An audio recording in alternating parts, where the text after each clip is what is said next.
de diálogo. La situación del país amerita la voz serena, la voz pausada de un pueblo y de sus líderes y por supuesto, como lo presenté al inicio, del pastor de la iglesia cuya fe profesa la mayoría de los ciudadanos del Ecuador.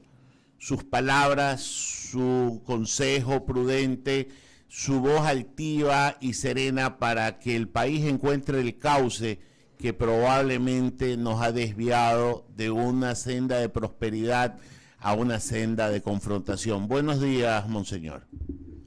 Muy buenos días. Muchísimas gracias por esta invitación. Siempre es una alegría poder mirarnos, aunque sea a través de la pantalla, poder compartir nuestras alegrías, esperanzas, dificultades, sueños, problemas, en fin. Así es que gracias por hacerme parte de este grupo privilegiado de comunicadores sociales. Gracias por lo que nos toca, su voz serena en este momento. La iglesia se ha puesto a la orden del gobierno nacional y del movimiento indígena y de los actores beligerantes en este paro para hacer una mediación. ¿Qué respuesta han obtenido de las partes? Porque no puede haber mediación sin que las partes estén de acuerdo en que esta mediación se dé. Bueno, el comunicado que usted ha hecho alusión, pues tiene la única palabra clave, importante, necesaria, que es la del diálogo. De eso estamos convencidos y por eso hemos presentado como el único camino sensato, racional, humano, fraterno, para salir adelante.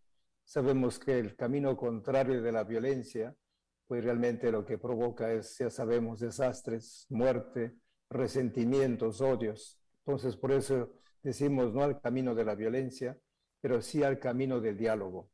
Lógicamente, pues podemos comentar también sobre las condiciones para que haya un diálogo. En cuanto a la segunda parte de la mediación, ha dicho usted muy bien, depende de las partes en conflicto que pidan oficialmente que podamos ser parte de esa mesa de diálogo. También se ha hablado de otras formas de participación, una mesa de veedores, de garantes de los procesos de diálogo. Somos conscientes de que hay instituciones y personas que están mejor capacitadas que nosotros, tienen una larga experiencia en este trabajo de la mediación. Sin embargo, nosotros, desde nuestros límites, ponemos también a disposición la mejor buena voluntad y nuestro contingente. Lógicamente que para ello, pues nosotros también buscamos asesoramiento, ¿no? Asesoramiento para que la presencia se ayude realmente a bajar las tensiones y a dialogar sobre temas muy particulares, muy concretos. Entonces, de otra parte, repito, la predisposición para actuar en el momento que nos pidan. Esperemos que la actitud de la iglesia sea bien entendida por las partes y ayude a canalizar el diálogo que tanto necesita este fraccionado país. Le paso a Jaimito Velázquez, que continúa con la entrevista. Gracias, Ramiro. Monseñor, bienvenido. La verdad es que yo quisiera preguntarles por toda la injerencia que tiene la Iglesia Católica justamente dentro de las comunidades indígenas. Creo que el gobierno está dispuesto a conversar y la pregunta es, ¿usted cree que se puede hacer alguna acción para llegar justamente a los líderes, en este caso el señor Issa, por parte de la Iglesia Católica, para ver si es que efectivamente quiere sentarse con el gobierno, más allá que el gobierno ha dado algunos mensajes públicos, tanto el presidente como sus ministros, de que están dispuestos a dialogar, pero se necesita alguien que haga ese nexo con el otro lado, que está cerrado. Entonces, creo que la Iglesia Católica, o en este caso la Conferencia Episcopal, pues tiene una oportunidad de tirar ese puente. No sé si usted lo mira así, monseñor. Bueno, tengo que decir abiertamente que tanto de la parte del gobierno, no directamente del presidente, sino de sus ministros, de sus gobernadores inclusive, ha habido esa llamada, o se ha dado esa llamada, invitándonos a ser parte de la mediación. Algo parecido también de algunos sectores del mundo indígena, si quiere, para ser más precisos, de varios grupos de la provincia de Bolívar. Inclusive nos presentaron por escrito para que podamos ser parte de esa mediación. Pero lógicamente aquí yo digo, son las personas que de una manera oficial, o sea, en este caso los líderes, si usted quiere, el presidente de la República y el señor Leonidas Issa, pues serían los que tendrían que ya oficializar. Entonces estamos a la expectativa de eso, pero en todo caso yo me manifiesto que de parte y parte hay muchísimos grupos, y creo que con eso sintonizamos perfectamente en el buen deseo de que haya esa mesa de diálogo. Eso en cuanto a la percepción o a su pregunta que usted me ha hecho. Mi querido monseñor, hay una carta, hay una comunicación del gobierno nacional de hoy, no hace mucho, que dice: el diálogo es la ruta para concertar acuerdos.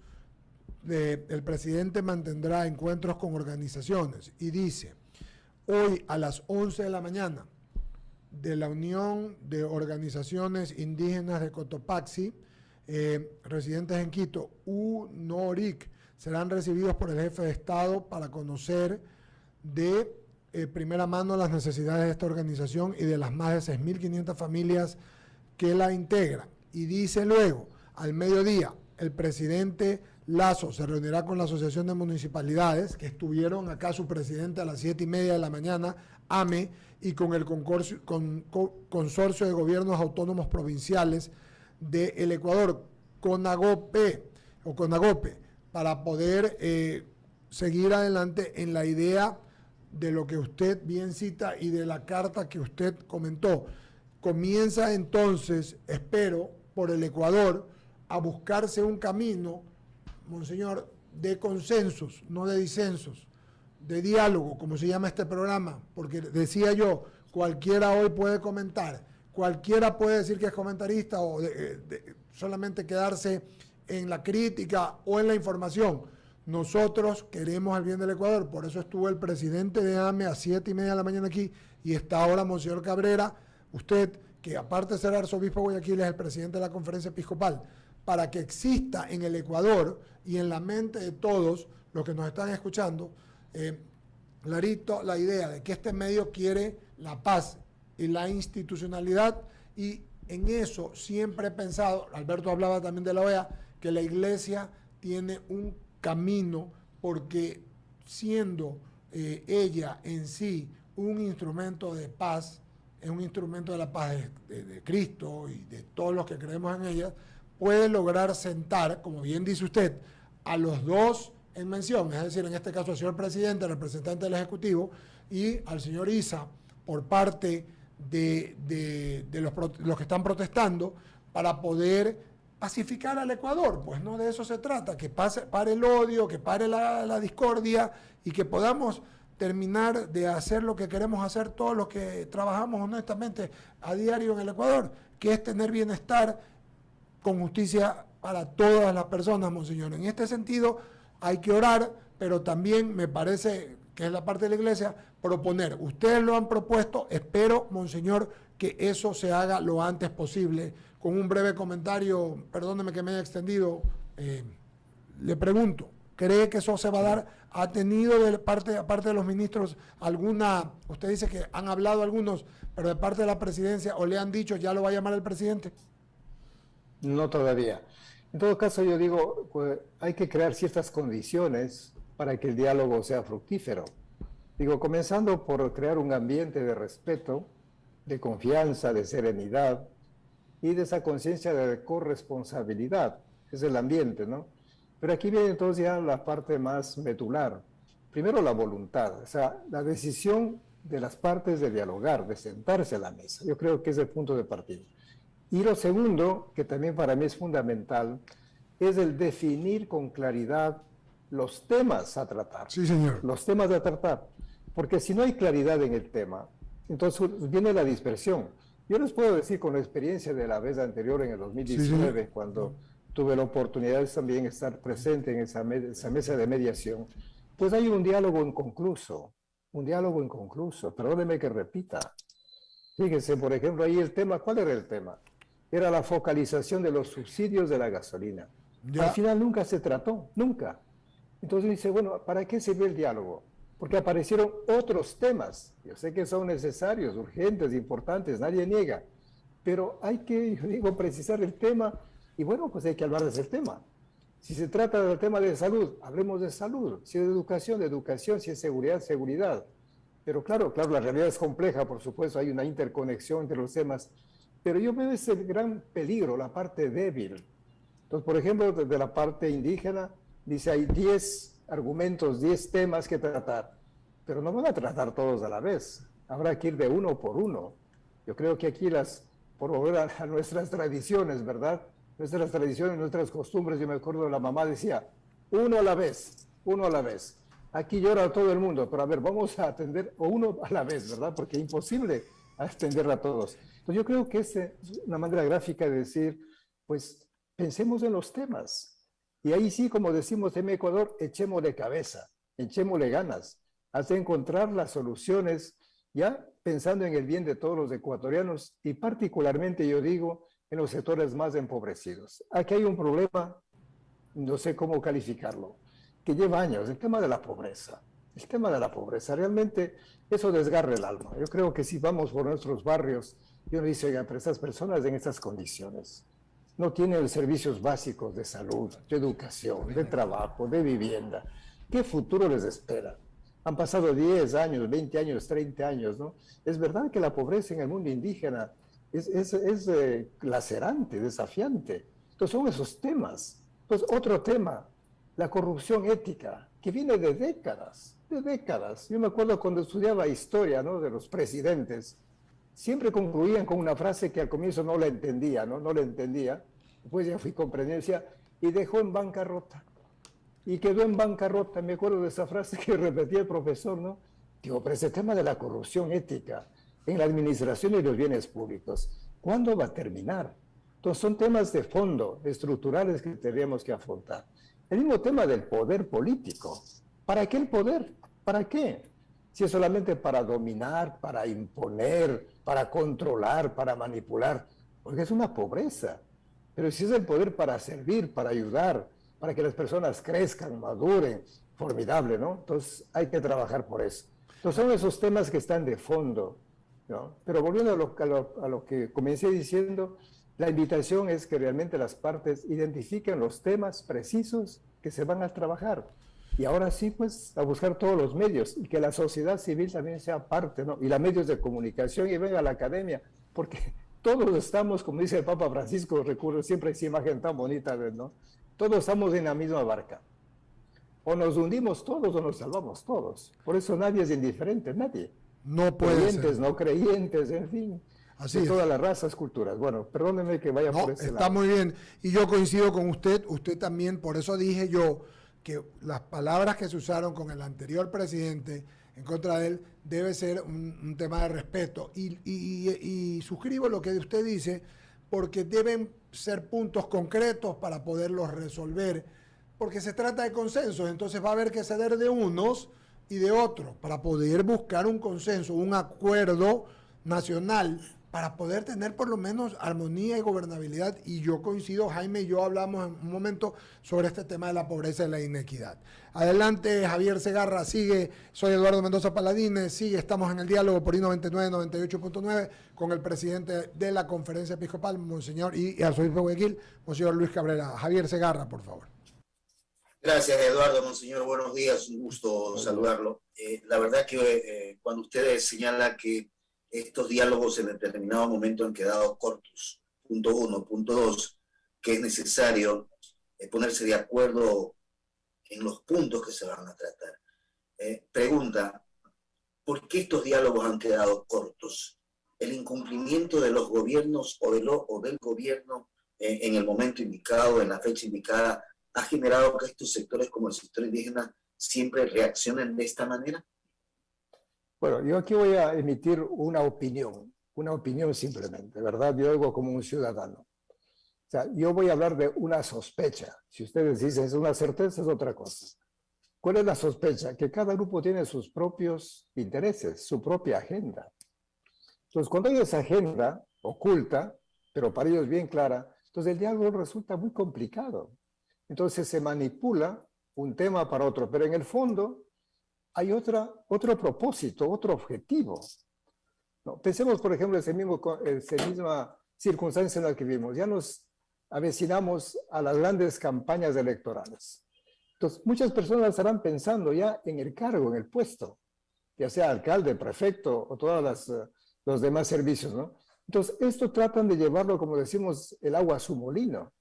Entonces, esa razón podría ser, hablo siempre en condicional, una de las causas por las que no se llega a un acuerdo. Entonces, claro, esos problemas sociales que están sobre el tapete son simplemente pues para aprovechar circunstancias, pero tratar de imponer una agenda, un modelo, ya sea político, económico, social, cultural, a los demás. Entonces aquí pues yo digo, si hay ir a la mesa, hay como siempre me acuerdo que decían, con las cartas sobre la mesa. O sea, transparentes. Por eso el diálogo tiene que ser transparente. De tal manera que ni el gobierno tenga sus propias agendas para imponernos, para aprovecharse de eso, pero tampoco los movimientos sociales o los movimientos indígenas. Entonces aquí es un llamado pues a la transparencia y a la búsqueda de ese bien común. Entonces yo por eso, desde ahí interpretaría, le digo honestamente, ¿no? El por qué muchos de esos diálogos quedaron ahí inconclusos. Claro, porque al final, fíjese, volverme al mismo tema del 2019. Ese tema está ahí pendiente. No se ha tratado de la focalización de los subsidios de la gasolina. No está. Entonces ahí es un tema que está latente, fíjese, pero no se resolvió porque las partes, la una o la otra, no voy a entrar en detalles, pues simplemente se retiró de la mesa. Son imposiciones y no acuerdos los que en determinado momento se han analizado, y eso es lo que de alguna u otra forma se debe evitar que ocurra en este momento. Por supuesto. Entonces digo, hay que ir con propuestas bien concretas sobre temas específicos y tratando de solucionar los problemas. Bueno, después hay otro problema para mí, quizás más de fondo, ¿no? Más de fondo. Esa frase que ustedes han repetido y me parece interesante de que no hay que dar el pescado, hay que enseñar a pescar. Yo creo que eso habría que reflexionarlo también. Yo veo que hay una tendencia muy fuerte, y eso también dentro de la iglesia, a veces nuestra espiritualidad va simplemente por la línea de dame el pescado, dame el pan, dame lo necesario para vivir. Entonces fomenta una especie de paternalismo, de asistencialismo, llámese social, estatal, eclesial. Todos los seres humanos siempre con las manos abiertas esperando recibir. Entonces es una cuestión ya creo hasta cultural aquí, ¿verdad? Entonces enseñar a pescar, enseñar a trabajar, crear fuentes para que nuestro pueblo, nuestra gente salga adelante y no esté esperando todo del patrón Estado o de otras entidades, ¿no? Porque de eso se aprovechan de ese asistencialismo. Bueno, yo creo que por ahí va la idea. Yo no sé si me explico bien, ¿no? Pero sí, es de enseñar a nuestro pueblo a salir adelante. Entonces viene toda la formación, por hablar, enseñar a pescar. Pues es una metáfora, sabemos que es una metáfora. Pero enseñar la técnica, la ciencia para salir adelante. Luego vendrá otra capacitación en el área administrativa, la ética, por supuesto, una formación ética, administrativa. Y para nosotros la formación espiritual también es clave porque trascendemos, vamos más allá de esto. Entonces yo creo que esos temas sí sería bueno conversarlos también, ¿no? Porque yo sé que tienen derechos, por supuesto, pero también hay obligaciones. Pero yo cuando veo toda la lista de peticiones al Estado, de distintos grupos, digo, bueno, ¿quién es el Estado? En este caso el gobierno. ¿De dónde saca todos esos fondos? Luego pensamos en el financiamiento del Estado. Yo no soy perito, yo no soy economista, de verdad, pero yo hablo desde el sentido común, nada más, ¿no? ¿Cómo se financia el Estado? Con los impuestos, con los recursos naturales y la deuda. Seguimos endeudándonos. ¿Cuándo se va a pagar la deuda externa? Por eso se le llamó, ¿se acuerda? La deuda eterna, eterna. Entonces, también yo creo que eso tenemos que analizar, ver realmente cómo salimos de esta situación. Y de todo, ahí sí voy a decir una palabra muy fuerte, de todas las imposiciones de aquellos que nos prestan el dinero, que tenemos que hacer esto en el campo de la salud, en el campo de la educación, si no, no nos prestan el dinero. Digo, ¿por qué vivir siempre de mendigos? Oiga, de verdad, ahí sí yo me revelo, yo hablo como ciudadano, ¿verdad? Porque no es justo, oiga, de verdad no es justo. Vivir de rodillas esperando siempre que nos caiga de lo alto las migajas que nos dan los señores. No, yo no estoy de acuerdo con eso. Lógicamente vamos a trabajar, no nos quedamos en la teoría. Aquí tenemos varias obras sociales como iglesia. Claro, es una gota de agua en el mar de necesidades, ¿no? Pero bueno, algo hacemos también. Sé que no es la solución total, pero algo contribuimos. El problema de los bonos en este país distorsionado totalmente hace que la gente se acostumbre a estirar el brazo, no trabajar y vivir del papá del Estado. Y lo otro, lo de la deuda, aquí se la han comido la deuda, se la han rifado la deuda, y la corrupción, que es lo que usted señala, la han hecho pan nuestro de cada día. Y entonces un país con esas condiciones no va a salir nunca, monseñor. Esa es lamentablemente una realidad que tendríamos que serenarnos, mirar con objetividad y a ver qué podemos hacer. Porque Sí. también no podemos perder la esperanza, lógicamente. Yo creo que eso es lo fundamental del ser humano, que puede levantarse de las peores ruinas, por supuesto, de las peores circunstancias. También no podemos perder la confianza en el ser humano. Y para los que creemos en Dios, pues lógicamente el Dios que nos da la fuerza, el ánimo para seguir adelante. Gracias de mi parte, monseñor. Alberto Quintana o Jaime Velázquez continúan con la entrevista. Gracias, monseñor. Es Alberto Quintana.